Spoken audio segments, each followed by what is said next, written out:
Umusore w'impunzi y'Umurundi yasanzwe yapfiriye mu nzu kuri uyu wa kabiri ari mu kigero c'imyaka irenga gato 30 yaba mu murenge wa Kicukiro mu karere ka Kicukiro nyene umuji wa Kigali. Yarazwi kw'izina rya Armel Ntwari, agatazirano kiwe ni Mico Myiza. Inzego zibanze zivuga ko imbere yaho gato ku munsi wa mbere hari n'uwundi mugore w'umunyarwandakazi nawe yitavye Imana muri ako gace. Ababanyi babo co kimwe n'inzego zibanze bemeza ko bari basangiye nk'uko bisanzwe inzoga ku munsi w'Imana uheze co kimwe n'abandi.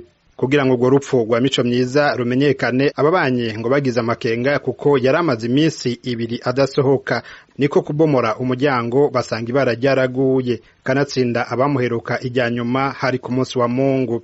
Kubera ko inzego zibanze zemeje ko abo bantu babiri basohotse urugo, kandi muri iki gihe abantu bose basabwa kuguma muhira mu ntumbero yo kwirindikiza c'umugera wa corona, userukira impunzi mu bisagara arihanikiriza impunzi ko atawosubira gusohoka. Patrice Ntadohoka abivuze kuko uwo musore w'Umurundi yari impunzi. Naje nk'ujeje gukurikirana ku munsi impunzi ko zibayeho, zambabaje cane kandi nagomba mbonera akanya ko guhoza imiryango yabuze. Hari abo turiko turavugana muri iyo miryango turabe ingene abo bantu boshingurwa iteka.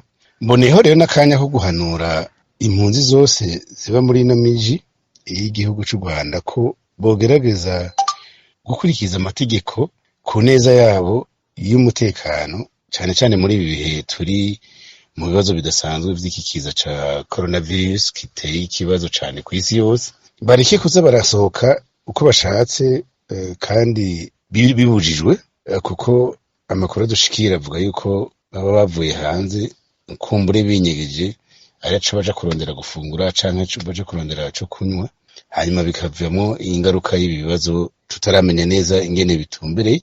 Hagize uwugira ikibazo kanaka asabwa kwitura inzego zimwegereye ndetse n'igipolisi kugira ngo bamutunganirize. Kandi murabona na leta irabidufashamwo, igahereza imfashanyo abantu bamerewe nabi.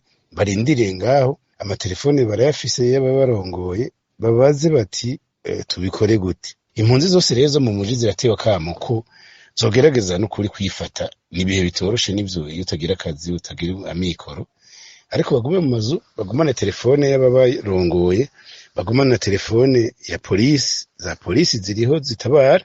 Nkaba mboneyeho n'akanya ko kumenyesha, hariho amatangazo ubona bagira ngo naka ngo muzomubaza ibi ngo kuvyerekeye amagara y'abantu. Nta muntu n'umwe arekuriwe kuvuga ivy'amagara y'abantu atari ijya nimero babahaye 114 yo gutabaza igihe umuntu yumva atamerewe neza mu buzima, cyane cyane bijanye n'iki kiza ca corona. Umuvugizi w'urwego rw'igihugu rw'ubwinzacaha RIB Marie Michel Muhoza yabwijwe ijya Amerika ko urwo rwego rwamenye ayo makuru ndetse ko rwatanguye iperereza kugira ngo rumenye icabitumye. Pierre Claver Niyonkuru, Kigali, kubwijwe ijya Amerika.